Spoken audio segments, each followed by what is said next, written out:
रूपन्देहीमा corona संक्रमितको संख्या घट्दै पछिल्लो 24 घण्टामा 377 जनामा संक्रमण पुष्टि।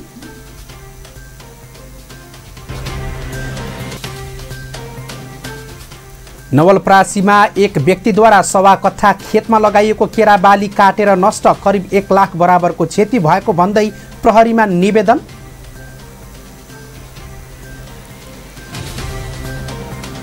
र भारतमा नयाँ संक्रमितको संख्या 26 दिन यताकै कम, मृतकको संख्या भने घटेन।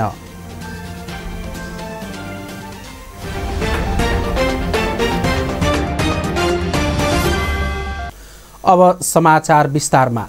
कोरोना भाइरस संक्रमणका कारण एकै दिन 214 जनाको मृत्यु भएको छ। स्वास्थ्य तथा जनसङ्ख्या मन्त्रालयका अनुसार पछिल्लो 24 घण्टामा 9247 जनामा कोरोना संक्रमण पुष्टि भएको हो।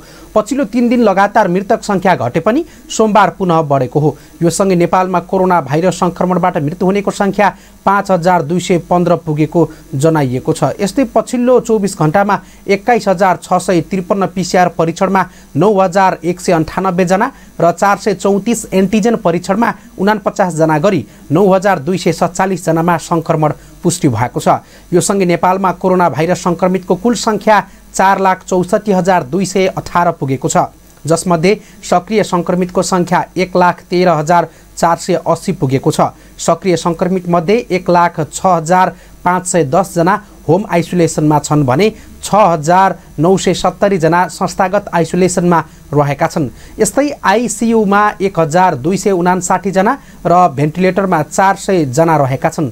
पछिल्लो 24 घण्टामा कोरोना भाइरस संक्रमण मुक्त हुनेको संख्या 5,767 रहेको छ। हालसम्म संक्रमण मुक्त हुनेको संख्या 3,55,223 रहेको छ। केही दिन यता रूपन्देहीमा कोरोना संक्रमितको संख्यामा केही कमी आएको छ। पछिल्लो 24 घण्टामा जिल्लामा 1336 जनाको कोरोना परीक्षण गर्दा 377 जनामा संक्रमण देखिएको स्वास्थ्य कार्यालय रूपन्देहीले जनाएको छ। यो कुल संक्रमण अन्तर्गत परीक्षणको करिब 28% हो। रूपन्देहीमा केही दिन अघि परीक्षणको 50% भन्दा धेरैमा कोरोना संक्रमण देखिएको थियो। स्वास्थ्य कार्यालयका अनुसार बितेको 24 घण्टामा सबैभन्दा धेरै बुटवल उपमहानगरपालिकाका 83 महिला र 81 पुरुष गरी 164 सक्रिय संक्रमित थपिएका छन्। यस्तै सैनामैना नगरपालिकामा 15 महिला र 18 पुरुष गरी 33 जना, तिलोत्तमा नगरपालिकामा 76, सिद्धार्थनगर नगरपालिकामा 28, देवदह नगरपालिकामा 31, सियारी गाउँपालिकामा 11, त्यस्तै गरी ओमसतिया गाउँपालिकामा 10, सुदोधन गाउँपालिकामा 9, मायादेवी गाउँपालिकामा 4, कञ्चन गाउँपालिका र लुम्बिनी सांस्कृतिक नगरपालिकामा 3 जना, गैडहवा गाउँपालिकामा 2 जना, समसरीमाई गाउँपालिका, मर्चबारी गाउँपालिका र रोहिणी गाउँपालिकामा 1 जनामा संक्रमण देखिएको स्वास्थ्य कार्यालयले जनाएको छ। यो सँगै रूपन्देहीमा कोरोनाका कुल संक्रमितको संख्या 23,254 पुगेको छ भने 16,265 जना निको भइसकेका छन्। हाल जिल्लामा 6,628 जना कोरोनाका सक्रिय संक्रमितहरू रहेका छन्। यस्तै पछिल्लो 24 घण्टामा कोरोनाका कारण 10 जनाको मृत्यु भएको छ। यो सँगै रूपन्देहीमा कोरोनाका कारण मृत्यु हुनेको संख्या 362 पुगेको छ। आइतबार 608 जनाको कोरोना परीक्षण गर्दा 394 जनामा संक्रमण पुष्टि भएको थियो भने 6 जनाको मृत्यु भएको थियो। नेकपा माओवादी केन्द्रका नेता नारायण काजी श्रेष्ठ प्रकाशले अझै पनि कम्युनिस्ट पार्टीहरू बीच एकता आवश्यक रहेको बताउनु भएको छ। विदेशी शक्तिका साथै एकताको मर्म नबुझ्ने प्रवृत्तिले एकतामा भाँजो हालेको उहाँले बताउनुभयो। सोमबार न्युज एजेन्सी नेपालसँग कुराकानी गर्दै माओवादी केन्द्रका नेता श्रेष्ठले एमाले र माओवादी केन्द्रले राजनैतिक परिवर्तनको रक्षा गरी राष्ट्रिय स्वाधीनता सुदृढ गर्ने, सामाजिक आर्थिक रूपान्तरण गर्ने र समाजवाद स्थापना गर्ने लक्ष्यका साथ पार्टी एकता गरेको भए पनि देशी विदेशी शक्तिको योजनामा फुटाइएको उहाँले दावी गर्नुभयो। हाम्रो उद्देश्यलाई चाहिँ कायमै राख्नुपर्छ। अब पार्टी एकता एकचोटि चाहिँ विदेशी र देशभित्रका पार्टी एकताको मर्म नबुझ्ने र जनताप्रति गम्भीर रूपलाई इमान्दार नहुने प्रवृत्तिले पार्टी एकतालाई चाहिँ भाँजो हाल्यो, पार्टी एकतालाई विभाजनमा पुर्यायो, प्रतिगमनको दिशातिर त्यसलाई लग्यो भनेर अब कम्युनिस्टहरूको एकता कहाँ नदिन रहेछ भन्ने सोच्नु चाहिँ गलत हुन्छ। अब हामीले फेरि कम्युनिस्टहरूलाई कसरी एकताबद्ध गर्ने, तर वैचारिक राजनीतिक कार्यदिशालाई सही ढङ्गले प्रश्न पारेर सांस्कृतिक रूपान्तरणको अभियान पनि कम्युनिस्ट आन्दोलनमा अगाडि बढाएर जानुपर्छ। समयमै विभिन्न विषयमा ध्यान दिन नसक्नु कमजोरी भएको र कमजोरी सच्याउन खोज्दा पार्टी विभाजन भएको उहाँले बताउनुभयो। यद्यपि कम्युनिस्ट पार्टीहरू बीचको एकीकरण गर्न आफूहरूले हिम्मत नहार्ने माओवादी केन्द्रका नेता श्रेष्ठको भनाइ थियो। लुम्बिनी प्रदेशका मुख्यमन्त्री एवं नेकपा एमालेका स्थायी कमिटी सदस्य शङ्कर पोखरेलले माओवादी आन्दोलनसँग जोडिएका नेता कार्यकर्ताहरूलाई पार्टी एकताको भावना अनुसार नै एमालेमा सहज रूपमा व्यवस्थापन गरिनुपर्ने बताउनु भएको छ। जननेता मदन कुमार भण्डारी र नेता जीवराज आश्रितको 28औं स्मृति दिवसका अवसरमा सोमबार मदन भण्डारी फाउन्डेसनद्वारा भर्चुअल रूपमा आयोजित समकालीन विश्व परिस्थिति र मार्क्सवादको सान्दर्भिकता विषयक जननेता भण्डारीको कोलकातामा प्रस्तुत कार्यपत्र पुस्तकमा आधारित अन्तर्क्रियामा पोखरेलले एमाले भित्रको विवादको समाधान कार्यदल मार्फत हुने स्पष्ट पार्नुभयो। एमाले भित्रको विवाद समाधानका लागि अध्यक्ष केपी शर्मा ओली र वरिष्ठ नेता माधव कुमार नेपालको सहमतिमा गठित कार्यदलका सदस्य पोखरेलले जनताको बहुदलीय जनवादको मार्गदर्शनमा रहेर यसलाई अझ विकास गर्दै समृद्धिको यात्रामा पार्टी र सरकारको नेतृत्व सफल हुने विश्वास व्यक्त गर्नुभयो। रिपोर्टसँगै समाचारको सिलसिला अझै जारी छ। पालो विश्रामको।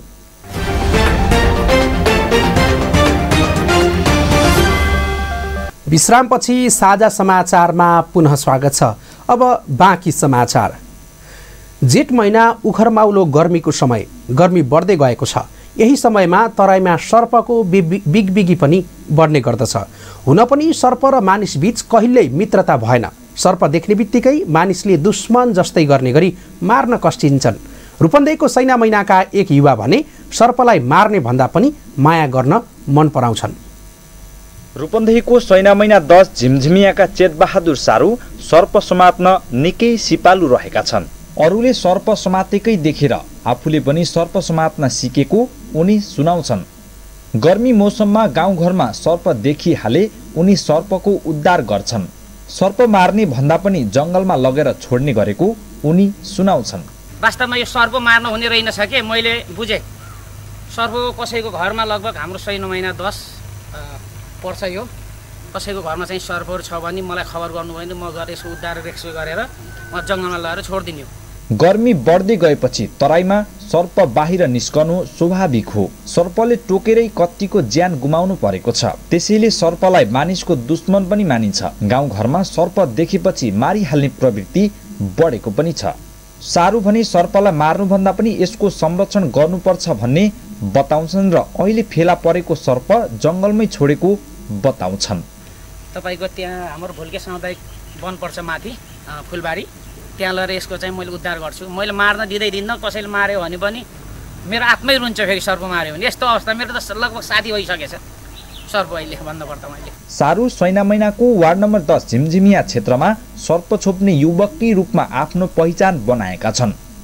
सोमबार झिमझिमियाको एक घरमा पसेको गोवन सर्पलाई उनले छोपेर भुल्के सामुदायिक वनको जङ्गलमा लगेर छोडेका छन्। तराईमा यति बेला गोमन र करेत सर्पको बिगबिगी नै हुने गर्दछ। तर सुरक्षित र सचेत रहेमा सर्पले पनि केही गर्दैन भन्ने सारूले सर्प छोपेरै अरूलाई सन्देश पनि दिएका छन्। यसले जहिले पनि आफ्नो आहारा खोज्दै हिँड्यो। यो भोकाएको हुन्छ है यो सर्प। यो तपाईँ यसले यत्तिकै सर्पले टोक्दैन। जस्तै सर्प आफ्नो ट्र्याकमा हिँडिरहेको छ, तपाईँ यसमा अगाडि हिँड्दाखेरि जस्तै खुट्टाहरू हल्लिन्छ अथवा सर्पसित तपाईँ सँगै सुत्नुहोस्। सर्पले केही गर्दैन। तपाईँ चलेर यति छोइयो भने मात्रै सर्पले टोक्दैन। या त सर्पले यसरी खासै टोक्दैन। यसले स्याँ गरेर आवाज फेर्छ नि गोवन सर्पले, हेर्नुहोस् है म यहाँ छु, तपाईँ तर्केर जानुहोस् भन्ने सङ्केत दिएको। सारूले विगत 1.5 वर्षदेखि सर्प छोप्दै आएका छन्। अहिलेसम्म छोपेको सबै सर्पलाई उनले जङ्गलमै लगेर छाड्ने गरेका छन्। सर्पलाई मानिसको दुश्मन भनिए पनि सर्पलाई केही नगरेसम्म यसले टोक्दैन भन्ने सन्देश दिन पनि जरुरी रहेको छ। वातावरणीय सन्तुलनमा यसको महत्त्वपूर्ण भूमिका छ भन्ने नजान्दा पनि सर्पलाई दुश्मनका रूपमा लिने प्रवृत्ति बढेको छ।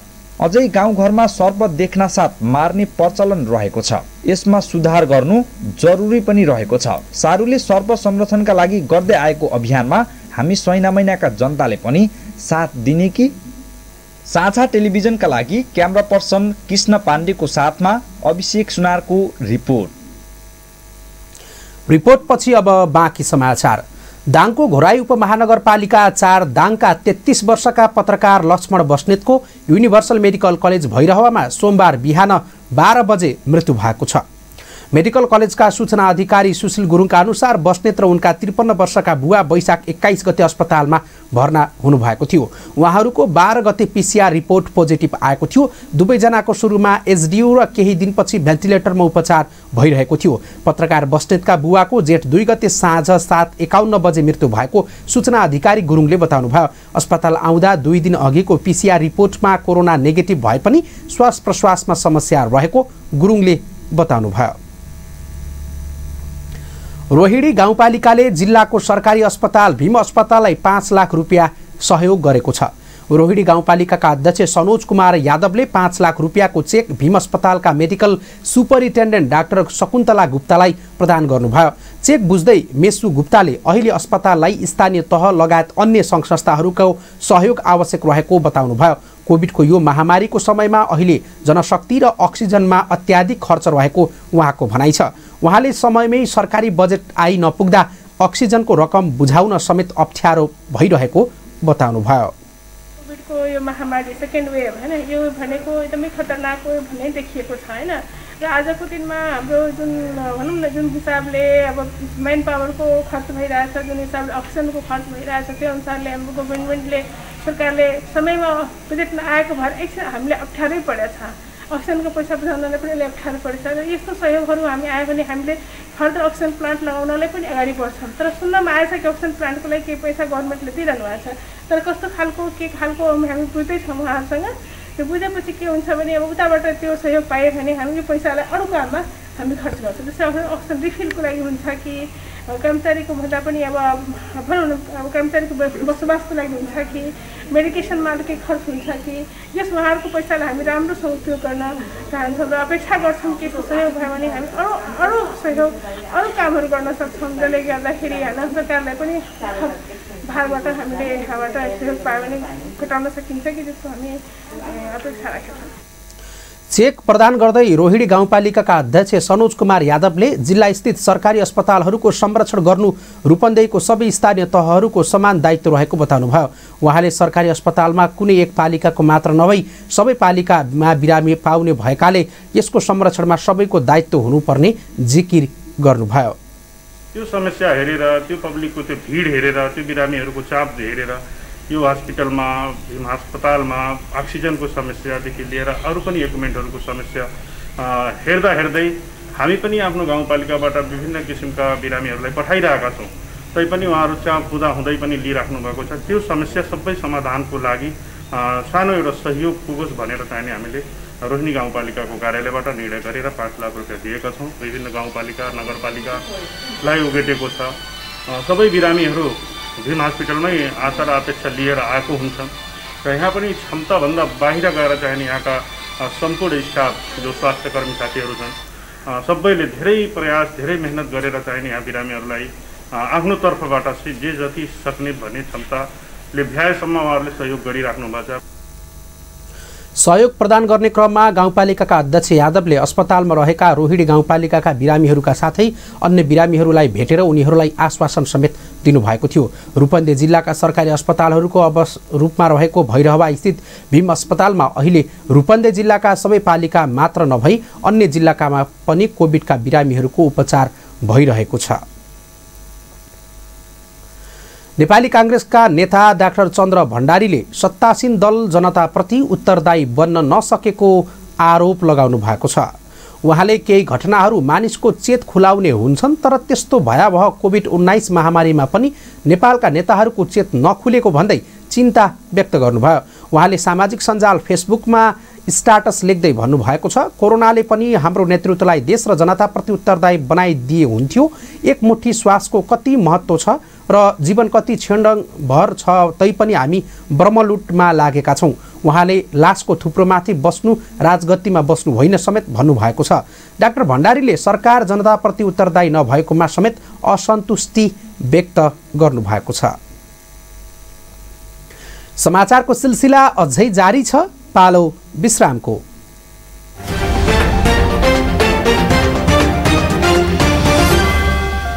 विश्रामपछि साझा समाचारमा पुनः स्वागत छ। अब बाँकी समाचार। कोरोना भाइरस संक्रमण नियन्त्रणका लागि देशका 74 जिल्लामा निषेधाज्ञा गरिएको छ। अब निषेधाज्ञा नलागेका जिल्लामा मनाङ, खोटाङ र तेह्रथुम मात्र रहेका छन्। कोरोना भाइरस संक्रमण प्रतिदिन तीव्र गतिमा फैलिएपछि प्रमुख जिल्ला अधिकारीहरूले आफ्नो जिल्लामा आंशिक र जिल्लाभर निषेधाज्ञाको आदेश जारी गरेका छन्। हाल मुस्ताङ, सप्तरी, धनकुटा, ताप्लेजुङ र काभ्रे जिल्लामा आंशिक रूपमा मात्र निषेधाज्ञा लगाइएको छ। 69 जिल्लामा भने जिल्लाभर निषेधाज्ञा छ। सबैभन्दा पहिले बाँकेमा वैशाख 13 गते, सुर्खेतमा वैशाख 14 गते, कास्कीमा वैशाख 15 गते र काठमाडौँ उपत्यकामा वैशाख 16 गतेदेखि निषेधाज्ञाको आदेश जारी गरिएको थियो। हिमाली जिल्लाका मनाङमा निषेधाज्ञा लगाउनु पर्ने अवस्था नरहेको सहायक प्रमुख जिल्ला अधिकारी शारदा चालिसीले बताउनु भएको छ। कोरोनाको महामारीका कारण जारी निषेधाज्ञामा सडकहरू सुनसान छन्। बुटवल बर्दघाट सडकमा पनि फ्याट्टफुट्ट केही आकस्मिक गाडीहरू मात्र चलिरहेका छन्। सुनसान अवस्थामा पूर्व पश्चिम राजमार्ग विस्तारको केही काम भइरहेको छ। विशेष गरी अहिले राजमार्गमा पर्ने पुल निर्माणको काम चलिरहेको छ। बस्ती क्षेत्रमा 6 लेन र बाँकी ठाउँमा 4 लेनमा बनाउने योजना अन्तर्गत पूर्व पश्चिम राजमार्ग अन्तर्गत बुटवल नारायणगढ सडक विस्तारको काम अघि बढेको हो। कोरोना महामारीले विस्तारको काम प्रभावित भए पनि पुल निर्माणको काम भने चलिरहेको छ। सुरुमा अहिले 20 मिटर भन्दा साना पुल भत्काएर नयाँ 4 लेनको पुल बनाउने काम भइरहेको छ। नारायणगढ बुटवल सडक विस्तार आयोजना अन्तर्गत दाउने पश्चिम सडक खण्डमा 21वटा पुलहरू भत्काएर नयाँ पुल बनाउने काम अघि बढेको हो। त्यसमध्ये अहिले निषेधाज्ञाको समयमा 10वटा पुलको काम भइरहेको सडक आयोजना अन्तर्गत दाउने बुटवल सडक खण्डका आयोजना प्रमुख प्रदीप साखेले बताउनुभयो। कामदारलाई केही स्वास्थ्य समस्या देखिन्छ कि भनेर आफूहरू सचेत रहेको तर अहिलेसम्म कसैमा पनि लक्षण नदेखिएको साखेले बताउनुभयो। निषेधाज्ञा अघि सडक निर्माणको लागि बुटवल बर्दघाट सडक खण्डमा 500 जति कामदार खटिएका थिए। अहिले 250 हाराहारीले काम गरिरहेका छन्। सडक विस्तार अन्तर्गत यही असार मसान्तसम्म 10वटा पुल सक्ने लक्ष्य राखिए पनि महामारीका कारण सबै नसकिने साखेले बताउनुभयो। कोरोना संक्रमण बढ्दै जाँदा यस विषम परिस्थितिमा कपिलवस्तुको विजयनगर गाउँपालिकाले सक्रियता बढाएको छ। गाउँपालिकाले स्वास्थ्य मापदण्डको पालना गर्ने, कारोबारको अभिलेख राख्ने र अनिवार्य रूपमा मूल्य सूची टाँस गर्ने निर्णय गरेको हो। व्यापारी तथा स्वास्थ्य क्लिनिक सञ्चालकहरूले खाद्यान्न, औषधि लगायतको सामानमा चर्को रकम लिने गरेको जनगुनासोहरू आइरहेका अवस्थामा गाउँपालिकाले यस्तो निर्णय गरेको हो। अहिले कोरोना महामारीको मौका छोपी कृत्रिम अभाव देखाएर बढी मूल्यमा कारोबार भइरहेको ग्राहकहरूले गुनासो गरेपछि कालोबजारी नियन्त्रणमा सहयोग पुग्ने उद्देश्यले सोमबार गाउँपालिकाको सभाहाल खचैडामा गाउँपालिका भित्रका सबै स्वास्थ्य क्लिनिक, व्यापारी, व्यवसायी र उद्योगीहरूसँग सहज, सरल र सुपथ मूल्यमा सामान उपलब्ध गराउने सम्बन्धमा छलफल गरिएको हो। सबै स्वास्थ्य क्लिनिक र व्यापार व्यवसायको अनुगमन समेत गर्ने जनाइएको छ। यो महामारीलाई नियन्त्रण तथा रोकथाम गर्न सरकारले लागू गरेको स्वास्थ्य मापदण्डहरू पालना गरेर मात्र आफ्ना व्यापार व्यवसाय सञ्चालन गर्ने र ग्राहकहरूलाई समेत पालना गर्न लगाएर सचेत गराउने निर्णय गरेको छ। व्यापारी र व्यवसायी त्यस्तै उद्योगीहरूले अनिवार्य रूपमा म्याद गुज्रिएका औषधि र सामानहरू स्टोर गर्ने लगायतको निर्णय गरेको गाउँपालिकाले जनाएको छ। कार्यक्रम तथा गाउँपालिकाका अध्यक्ष गोपाल बहादुर थापाले यस महामारीको विषम परिस्थितिमा सबैले जनतालाई सहयोग गर्ने बेला आएको बताउनु भएको छ। दाङको कलश बचत तथा ऋण सहकारी संस्था लिमिटेडले कोरोना संक्रमण पुष्टि भएका आफ्ना सदस्यहरूलाई उपचार, ऋण र स्वास्थ्य तथा पौष्टिक खाद्य वस्तुहरू सहयोग गर्न सुरु गरेको छ। गोराहीमा रहेको सहकारीले कोरोना संक्रमित सदस्यहरूको औषधि उपचारका लागि 2 महिनासम्म ब्याज नलिने गरी 1 लाख रुपियाँसम्म ऋण उपलब्ध गराउनुको साथै 4000 मूल्य बराबरको स्वास्थ्य तथा पोषणयुक्त खानेकुरा उपलब्ध गराउन थालेको संस्थाका अध्यक्ष बालचन्द्र शर्माले जानकारी दिनुभयो। यसैबीच अक्सिजनको अभाव भएपछि दाङमा नागरिक स्तरबाट अक्सिजन बैंकको अभियान थालिएको छ। अस्पतालले अक्सिजन अभावका कारण थप बिरामी भर्ना गर्न नसकिने बताउन थालेपछि नागरिकले स्वतःस्फूर्त रूपमा रकम सङ्कलन गरी अक्सिजन आपूर्ति गर्न थालेका हुन्। सामाजिक सञ्जाल मार्फत गरिएको यो अभियानका कारण बिरामीको उपचार धेरै सहज भएको कोरोना विशेष अस्पतालहरूले जनाएका छन्। नवलपरासीमा एकजना व्यक्तिले 1.25 कट्ठा खेतमा लगाइएको केराबारी काटेर नष्ट गरिदिएका छन्। केरा लगाइएको खेत आफ्नो जग्गा रहेको भन्दै 1.25 कट्ठामा तयार रहेको 115 बोट केरा काटेर नष्ट गरिदिएका हुन्। यो घटना पश्चिम नवलपरासीको सुस्ता गाउँपालिका 5 रतनगञ्जको हो। रतनगञ्जवासी सेराज मोमिनले 4 कट्ठामा लगाएको केरामध्ये 1.5 कट्ठा खेत बिस्मिल्लाह मियाको भागमा परेकाले बिस्मिल्लाह मियाले पूर्व रिसिबी राखेर उक्त क्षेत्रफलको केरा काटेर नष्ट गरिदिएका छन्। सेराज र बिस्मिल्लाह दुवै पट्टीदार हुन्। केरा काटिएको क्षेत्रफलको विषयमा ती दुवैजनामा लामो समयदेखि विवाद चल्दै आएको थियो। केरा नष्ट भएको जग्गा सेराजको जोतभोगमा रहे पनि 1 महिना अगाडि मात्र नापी हुँदा 4 कट्ठा मध्ये 1.5 कट्ठा क्षेत्रफल बिस्मिल्लाहको भागको रहेको नापीले पुष्टि गरेको थियो। नापी हुँदाको बखत बिस्मिल्लाहको भागमा परेको जग्गामा सेराजले लगाएको केरा बोट ठुलो भइसकेकाले उक्त बाली सेराजले काटेपछि मात्र बिस्मिल्लाहले सो जग्गा जोतभोग गर्ने भनी दुवै पक्षबीच सामाजिक सम्झौता समेत भएको थियो। तर बिस्मिल्लाहले गत वैशाख 31 गते राति नै रिसिबी राखेर आफ्नो परिवारसहित उक्त क्षेत्रफलमा फल्न तयार रहेको 115 वटा बोट केरा काटेर ढालिदिएका छन्। काटिएको केरा बाली करिब 1 लाख रुपियाँको क्षति भएको र उक्त क्षतिपूर्ति भराउन पीडित सेराजले प्रहरी चौकी रामनगरमा निवेदन समेत दिएको जानकारी दिएका छन्। नयाँ भेरिएन्टको कोरोना संक्रमण वृद्धिलाई मध्यनजर गर्दै रोकथाम र नियन्त्रणका लागि सिद्धार्थनगर नगरपालिकाले सञ्चालन गरेको आइसोलेसन सेन्टरलाई रोटरी क्लब अफ भैरहवाले स्वास्थ्य उपकरण सहयोग गरेको छ। रूपन्देहीमा देखिएको अक्सिजन अभाव र अभावबाट धेरैले ज्यान गुमाएको अवस्थालाई नियन्त्रण गर्न सहयोगका लागि 4,75,000 बराबरका सामग्री प्रदान गरेको रोटरी क्लब अफ भैरहवाका चार्टर प्रेसिडेन्ट राजकुमार गुप्ताले बताउनुभयो। रोटरी क्लब अफ लुम्बिनीको सहकार्यमा क्लबले उक्त सामग्री सोमबार नगरपालिकाका उपप्रमुख उमा काफ्लेलाई हस्तान्तरण गरेको गुप्ताले बताउनुभयो। रोटरी क्लब अफ भैरहवाका पूर्व अध्यक्ष सञ्जीव शर्माको संयोजनमा कार्यक्रम भएको थियो। सहयोग स्वरूप रोटरीले अक्सिजन 3,75,000 को कन्ट्रेक्सन मेसिन र 400 लिटर क्षमताको 1 लाख बराबरका डिसइन्फेक्सन मेसिन प्रदान गरेको जनाइएको छ। सहयोग हस्तान्तरण कार्यक्रममा सिद्धार्थनगर आजका राजेन्द्रजङ राणा, नगरका अधिकृत दुष्यन्त कुमार थापाको सहभागिता रहेको थियो। नवलपरासीको रामग्राम नगरपालिकाले जिल्ला कारागारका कैदी बन्दीहरूलाई स्वास्थ्य सामग्री वितरण गरेको छ। नयाँ भेरिएन्ट सहितको कोभिड-19 को बढ्दो संक्रमणबाट कैदी बन्दीहरूलाई पनि सुरक्षित राख्ने उद्देश्यले नगर प्रमुख नरेन्द्र कुमार गुप्ताले मास्क र सेनिटाइजर लगायतका स्वास्थ्य सामग्री वितरण गर्नुभएको हो। यस्तो विषम परिस्थितिमा आम नागरिकहरूलाई कोभिड-19 बाट बचाउन र संक्रमितलाई उपचार सेवा प्रदान गर्न विभिन्न सरकारी तथा गैर सरकारी संस्थाहरूले सहयोग गरिरहेका छन्। तर जिल्ला कारागारका कैदी बन्दीहरूलाई सुरक्षित राख्न बाहिरी सङ्घ संस्थाहरूबाट सहयोग हुन नसकेको बेला कैदी बन्दीहरूलाई ध्यानमा राखी नगर प्रमुख नरेन्द्र कुमार गुप्ताले ती स्वास्थ्य सामग्री कारागारका निमित्त प्रमुख ईश्वरी आचार्यलाई हस्तान्तरण गर्नुभएको हो। यस्तो महामारीका बेला त्रसित भइरहेको कैदी बन्दीहरूलाई निषेधाज्ञाका कारणले स्वास्थ्य सामग्री र पैसा सहित भेट्न नत्र उनीहरूको आफन्त नै आउँछन् न त उनीहरूका विभिन्न सरकारी गैर सरकारी एवं सामाजिक सङ्घ संस्थाहरूले नै खासै ध्यान दिन सकेका छैनन्। साझा समाचारमा अब पालो अन्तर्राष्ट्रिय समाचारको।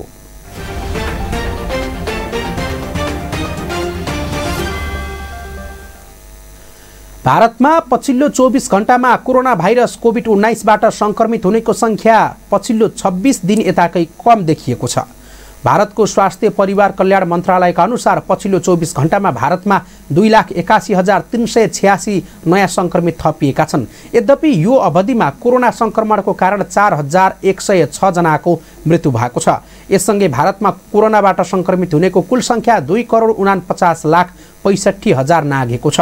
यस्तै अहिलेसम्म कोरोना संक्रमणको कारण 2,74,390 जनाको मृत्यु भएको छ।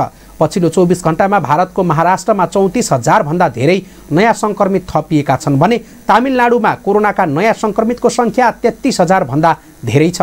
कर्नाटकमा 31,000 तथा केरलामा 29,000 भन्दा धेरै नयाँ संक्रमित थपिएका छन्। भारतमा कोरोनाका सक्रिय संक्रमितको संख्या पनि 35,16,000 मा झरेको छ। पछिल्लो 24 घण्टामा भारतमा अधिकांश राज्यमा कोरोनाका सक्रिय संक्रमितको संख्यामा कमी आएको हो। अहिलेसम्म भारतमा 18,29,00,000 डोज भन्दा धेरै कोरोना खोप मानिसलाई दिइएको छ। यिनै समाचारसँगै हामी साझा समाचारको अन्त्यमा आइसकेका छौँ। बिदा हुनु अघि मुख्य समाचारका शीर्षकहरू पुनः एकपटक।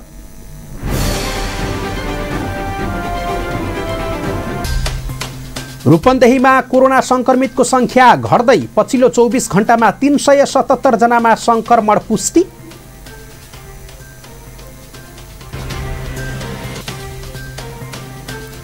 नवलपरासीमा एक व्यक्तिद्वारा सवा कट्ठा खेतमा लगाइएको केरा बाली काटेर नष्ट, करिब 1 लाख बराबरको क्षति भएको भन्दै प्रहरीमा निवेदन।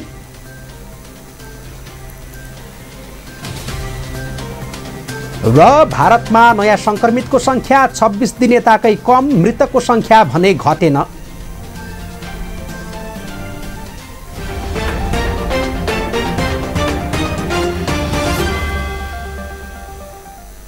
हवस् त अहिलेका लागि साझा समाचार सकियो। अब हाम्रो भेट अर्को समाचार बुलेटिनमा हुनेछ। शान्ति र विकासका लागि तपाईँ हाम्रो एउटै भिजन साझा टेलिभिजन हेर्दै गर्नुहोस्। कोरोनाको जोखिम उच्च रहेकाले सबै स्वास्थ्य मापदण्ड अपनाई सतर्क रहौं। नमस्कार।